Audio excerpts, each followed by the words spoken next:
Hey everybody, I know I've been making some unofficial videos lately, but here we are. I just feel like I have good information to share, and I have technology. I can jump on my camera, my phone, turn my camera on, and just start talking. But I want to talk to you about grocery shopping anxiety. If you deal with erythrophobia, which is usually going to stem from social anxiety, then you, like me, might have issues when you go to the grocery store. It's really interesting. I know there's a lot of backdrop we could go into, but I'm gonna try to stick to the facts here and tell you about my experience today and over the past couple of days specifically. And I may do some other videos and go a little more in detail about it. But so I've really been practicing take up space. That's been my word recently.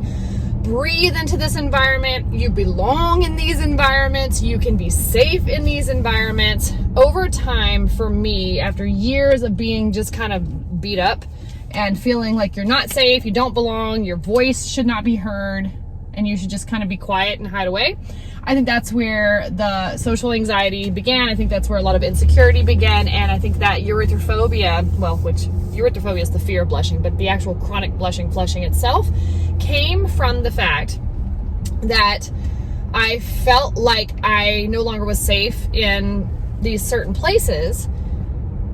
And it's kind of like a reinforcing, a feedback loop constantly. You go into an environment, you believe a certain situation because one thing happened or it happened multiple times. And so that starts to tell your brain and your body, this is what you can expect in these environments. This is who you should become to be safe and protected and not feel pain in these environments. So an odd thing is, which I know a lot of you know, if you deal with chronic blushing, a lot of things are very odd in our lives.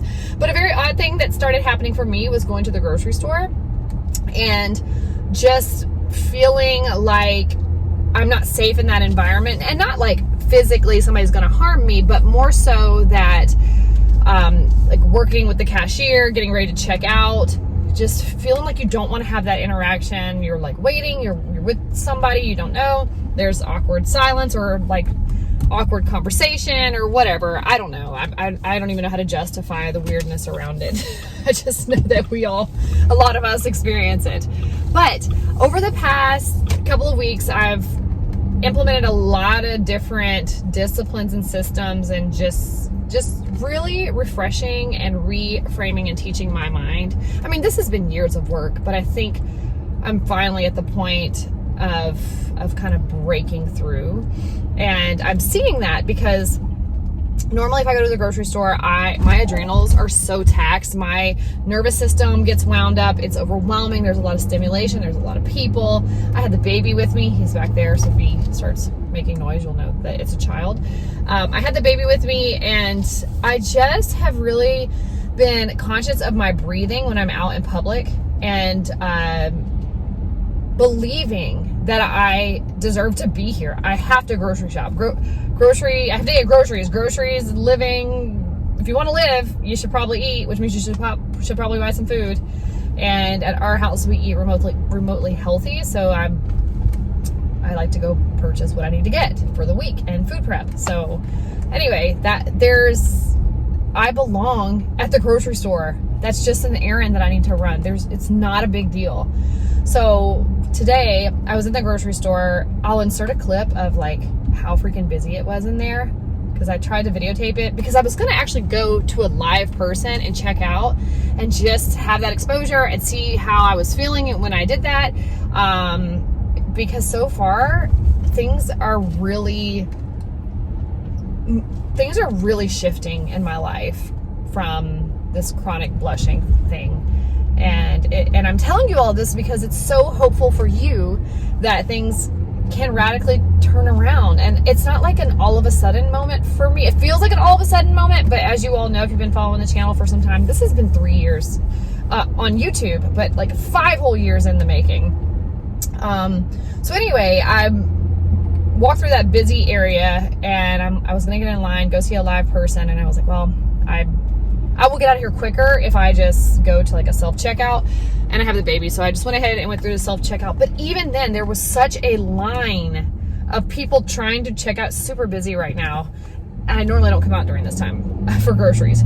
But anyway, I just felt like, because sometimes if people are waiting in line behind you, you feel this pressure to hurry up, to get out of their way and make room for them. And I'm like, no, I'm here. I have this checkout to myself. I need to check out my stuff. I'm not going to rush myself. I'm going to be considerate and not take forever, but I'm not going to rush myself to appease somebody else. So I took my time. I continued to focus on my breathing. The guy who was overseeing that self-checkout area walked over and said hi to the baby, and we kind of conversed briefly with him for a second, and then I just could see the line that was building, and I didn't feel like I was the holdup. Normally, I would feel this feeling of, you have to keep moving, you have to go, because you're the holdup.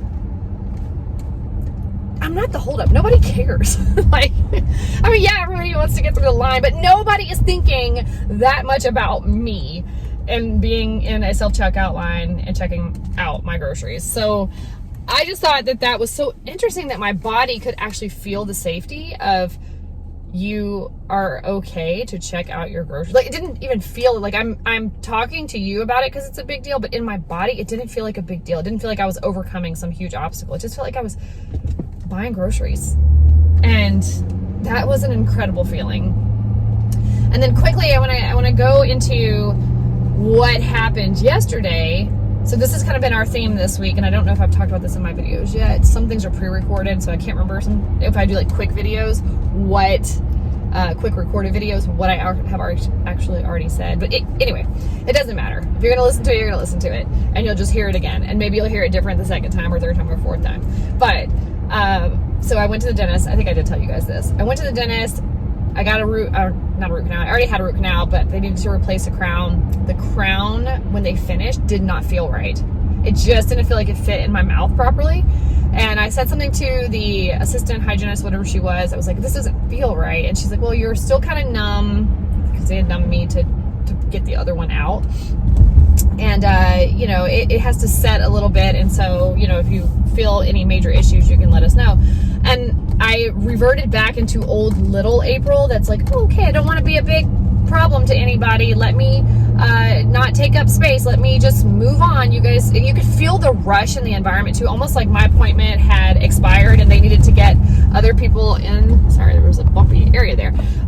They needed to get other people in. And so they were rushing me through, and I felt that feeling of rush. So I felt like I needed to go, despite the fact that I knew something was wrong in my mouth. Like, something's not right. Normally what I would do, you all, is I would just be a good girl and hastily leave the appointment and then go home with this discomfort, with this issue in my mouth, and have to probably go a couple of days, maybe a week or two, just to see if it would settle. If it's me, it's probably me. And then I would have to make an appointment, take time out of my day, and go back to the dentist to have them work on my mouth again. But this time, I just did not do that. Oh, baby's getting upset. It's okay, buddy. I did leave. So that was the thing, is that I left the dentist's office. I went and got in my car. And then I sat in my car. I kept kind of biting down like, something's not right. And I got out of my car and I walked back in and I told them something wasn't right. This isn't how it should feel. And they fixed it. And they were so nice about it. Nobody even cared that I came back inside. But it was like this huge monumental moment for me. They didn't realize I was having like a major breakthrough in my life. But it was like, it's reinforcing to my nervous system that I can take care of myself. And I was walking out of the store, going back to some of the grocery store experiences, because I went to 2 grocery stores today. I was walking out of the first grocery store, and the baby was asleep in his baby carrier, and I was packing groceries around him. And when I got to the checkout, I was in another self-checkout there, but I had a lot of stuff. But I was in a self-checkout, and he woke up and he was crying, and I was trying to figure out like how to get the groceries back in around him, because it's a little different getting them in and then getting them out, bagging them and putting them back in. And I normally, I would start to get hot. I did start to get hot. I started to get a little like on edge because the baby was crying, and I he's like a ticking time bomb, you know. Normally you're like, oh gosh, my baby's gonna cry and everybody's gonna hear it. And so anyway, I just didn't care. Like I cared. I was aware. I guess I should say I was aware.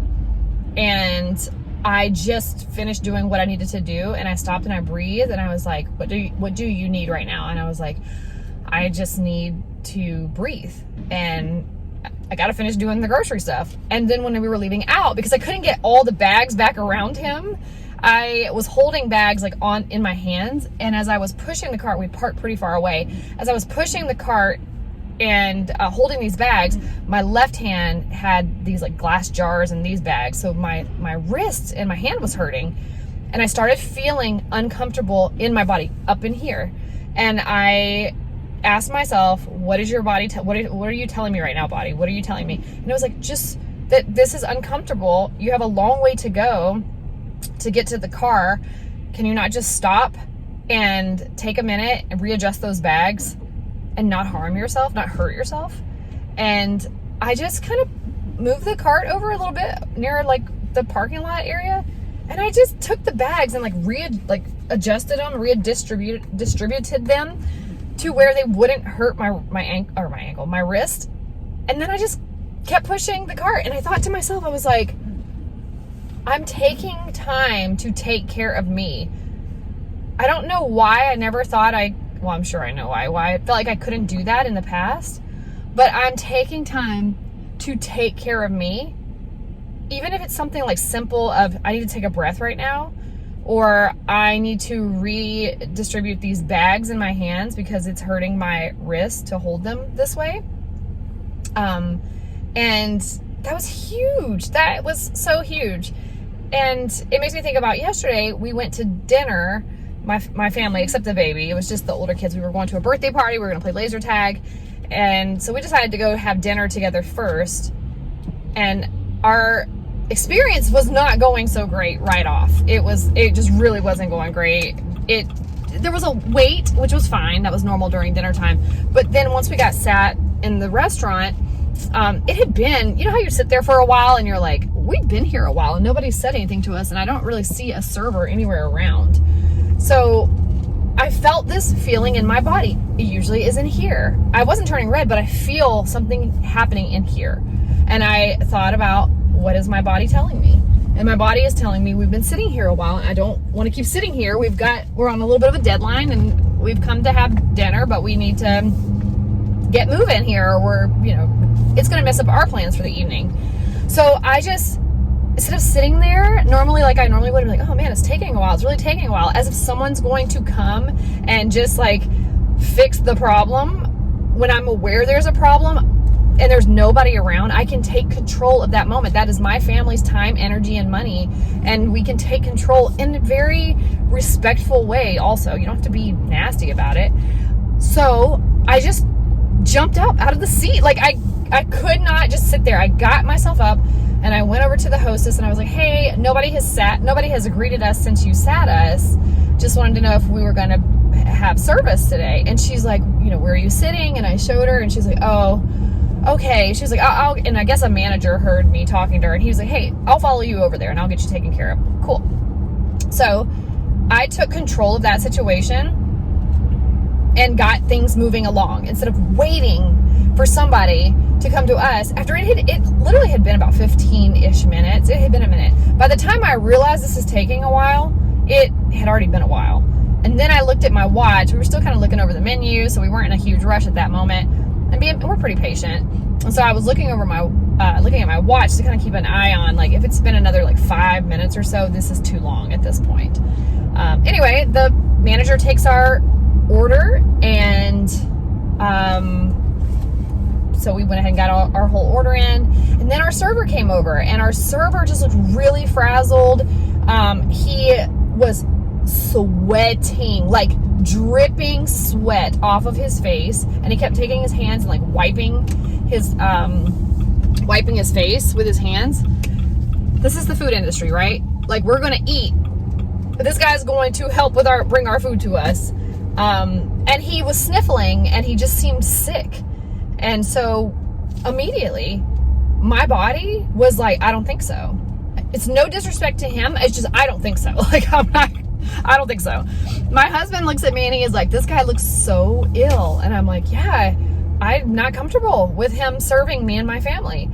So my husband, I got really uncomfortable during this part because I was going to do or say something to get us out of that situation, or we were going to have to leave. But I felt really uncomfortable about it. And luckily, my husband was like, I'm going to go talk to that manager, the guy who took our order. So my husband gets up and went over to the manager and said, hey, listen, man, I'm not trying to cause any problems here, but, you know, our server just doesn't look well. He's like dripping sweat off of his face, and he is wiping the sweat with his hands. It just doesn't seem very sanitary. It's not very sanitary, and we're kind of losing our appetites over here. And concerned about our own health because he seems sick. And the manager was like, oh, it's not a problem. Here, I'm going to move y'all. I'll move you somewhere else. And so it was really nice. The manager moved us and got us to another seat, which was like actually in a way better place in the restaurant. It was just a lot more comfortable there with a really awesome server. So my point with that is that takes a lot of energy and effort and confidence in the sense of like knowing that you deserve to be there. You are a paying customer, and there are other restaurants. So even if they didn't want to accommodate us, we would have went somewhere else and just left. So yeah, that takes a little more energy and effort, and it's a little uncomfortable. Like my husband said, he goes, well, how do you think I felt? I had to go talk to a manager about somebody's physical appearance. That made me feel so like it's so wrong to do that. But it's not wrong to do that. If we were uncomfortable in that situation where somebody was going to be around us, our family, our food, we had every right to say we don't want that person to serve us. It's nothing personal against that person. It's just that it's nothing personal. I don't even have to make excuses or give explanations of that. It's nothing personal. He's in the food industry, in the food business. You can't be dripping sweat and touching your sweat and being around food. And then later that, it was really busy in that restaurant. And then later during dinner, food came out, and my son asked could I get him some ketchup. And so I was like, yeah, when the server comes back, I'll ask for ketchup. Well, they were super busy. She had already been over there a couple times, but it had been a while since she came back. And my son was eating the little French fries off of his plate, and he's got a small appetite, and I knew he was going to get full and not actually eat like the protein part of his meal. But I could see over in the distance there was like a server station, and there was ketchup and napkins, all those things. So I gave it a couple more minutes, and I waited for her to come in, and then I just got on my feet and I walked over to the server station. I just grabbed a bottle of ketchup, and I got us what we needed. And what I'm telling you all is that this starts to build your confidence more and more, that you can take control in situations, that you can be safe in your environment, and that you are deserving to have the things that you need and the attention that you deserve in certain environments.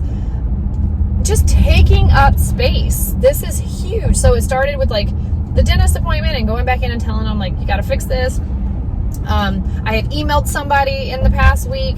My kids getting ready to go to daycare. I had emailed them about a couple of things. They never responded to me. I think I emailed them again. They didn't respond to me. I just picked up the phone and called them. They answered right away. I mean, it's a daycare. Hopefully they're tending to the children, but they answered right away. I was able to ask my questions and get done what I needed to get done. Where normally I would feel this kind of collapse inside of me of like, why are they not responding to my email? Why are they not giving me the information that I need? Well, if I need the information, I need to get that information from them if they're not following suit with what I'm needing. Is this making sense to you all? Like, I just feel really fired up, especially after going to the grocery store. I know this was a little more of telling you about just my grocery store experience, but I think it's important for you to know that it all started with these small little baby steps, and I just want to continue to practice those things. And, you know, that feeling small is a frame of mind. And you all have heard me on this journey over the past 3 years talk about, like, if we could change, we would. And I really didn't feel like there is a cure, and I feel like we need to accept it. I actually think there's a cure. And I think the answer lies in you. It lies in me. It lies in us. And I cannot speak and say 100% I have experienced the cure, but I have experienced huge strides in my ability to not flush and feel that social anxiety and the insecurity that comes along with just being a human, being yourself.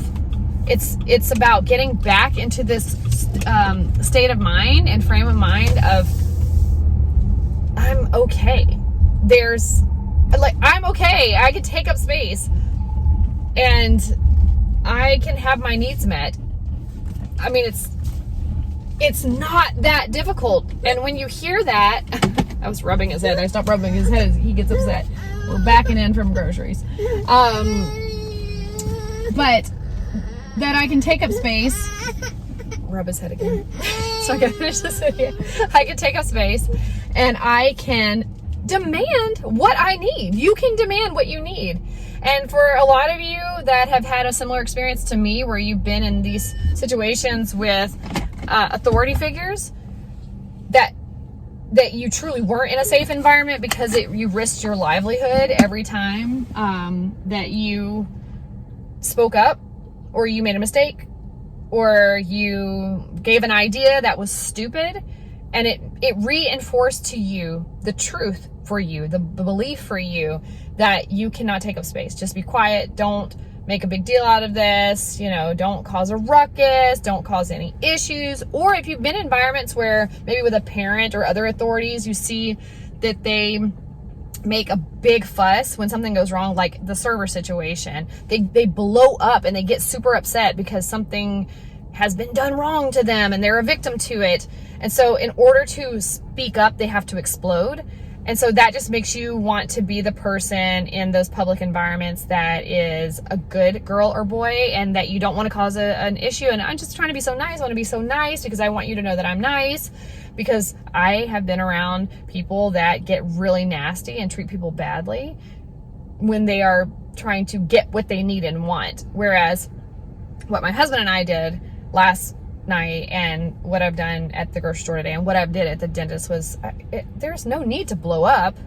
You don't need to blow up to ask for what you need. Like, you don't have to. If it's gotten to the point where you blow up to get what you need or say how you feel, you got to visit that, because that means that there's either a lack of boundaries somewhere, or you just haven't practiced exercising your voice and doing that hard thing to ask for something or challenge something. And I'm right there with you. That's been my story for a long time. I don't blow up, but I have to really get this like kind of fire in my belly that's like, shut that down now. I'm really good with boundaries though, and I've practiced those for years. So if somebody is crossing over my boundary line, it is a little easy for me to jump into this kind of passionate place of speaking up for myself, or drawing that line again, or pushing them out of that space.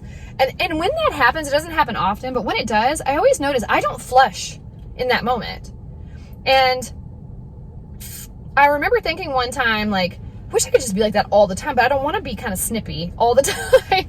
And I realized, like, as I explored, well, what is that fire? What is that passion, that thing that jumps out at me? And I think it's because I know very clearly what just happened. I know what my boundaries are. I do respect myself, and when I have a path and a vision, and I know where I'm going, and I know what I stand for, and I know where my boundary lines are, and people cross over those, I can clearly see it, and I can clearly speak to it, and I don't have any self-doubt about what I'm saying to them, because I'm very secure and clear about what I need in that moment. So I'm kind of taking this to a whole new level of, okay, if you can do it with your boundaries in those areas, you can do that in every area and aspect of your life.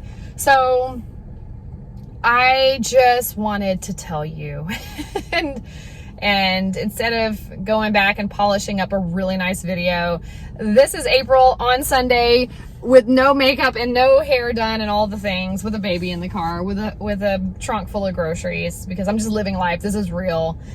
And I just wanted to tell you in raw format that this is working. I did not flush or get splotchy or anything this whole time. I got feelings of sensitivity that would happen in my chest and neck. And this, for those of you who have made it this far and don't know my story, I'm a chest and neck flusher. Or I have been a chest and neck flusher. That has been my struggle.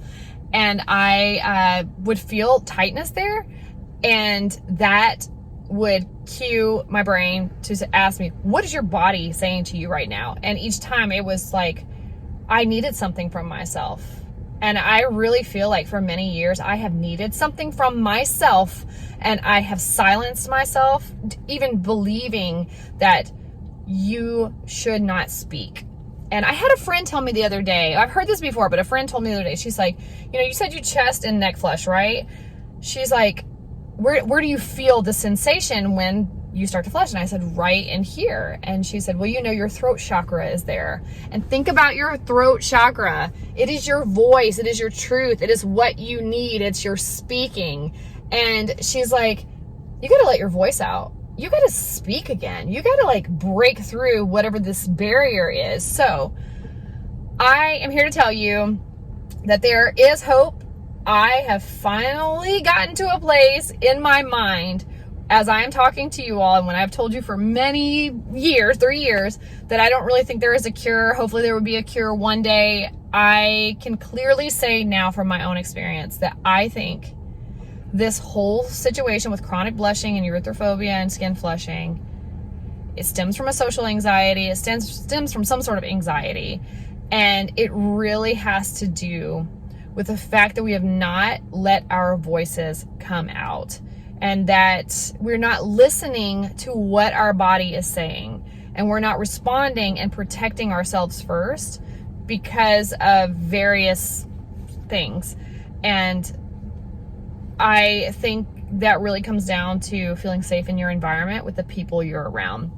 And so for me, I spent a lot of years getting a lot of toxic people out of my life. So that area was good. I have a great husband, great family, but there were other people in my life. I needed to get them out. And then it became my environment, that I wasn't in a safe environment in the corporate world where you are told, oh, you're safe here and this and this and that. But then the actions don't back that up. And so you are reinforcing in your body, in your mind, you are not safe here. And when I say you're not safe here, it's because it's tied to your livelihood. And if you lose your job or you've lost a job, I've lost many jobs for just being me. For just being me, I've lost my job multiple times. So how do I show back up in my corporate structured world and be myself fully and keep my job? That is not my truth. That has not been my truth. My story, that's not been my reality. My story has been, by being yourself, you get eliminated. Your livelihood goes away. So learn to perform to be like everybody else around you, or in this sphere, especially the higher ups, and be like them, and then you will keep your job, you'll keep your livelihood, and things will be great. And this throat chakra, my voice shut down more and more and more, to the point where my thoughts shut down, to where I didn't even have an opinion anymore. That is terrible. That is slavery. You are enslaved at that point. And of course, our bodies are going to fight against us. Something's going to fight against us. Get out of here, you know? All right. I think he's fed up, but I am now in an environment that is very safe. Let me let him out of here. And I've been in there for a year, you know, with the authority in the sense of like, hold on. Hold. I'm going to get him out. Hold on.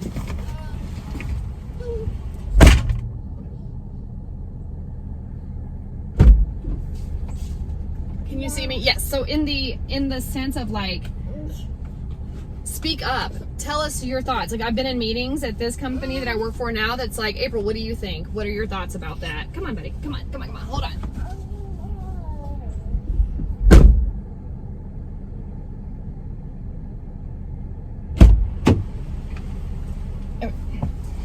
Obviously I'm parked. I have a child here. But what are your thoughts about that? What do you think? And for months, I'm like, nothing. I've got nothing.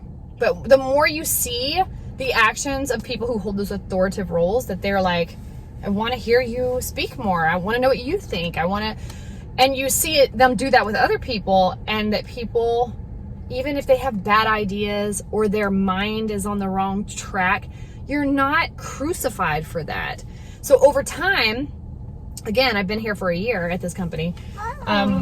Over time, you start to realize like, okay, maybe I can say something. And then you start to speak. And then you realize you're safe. And then you speak again. And then you realize you're safe, to the point that you just are safe in your environment.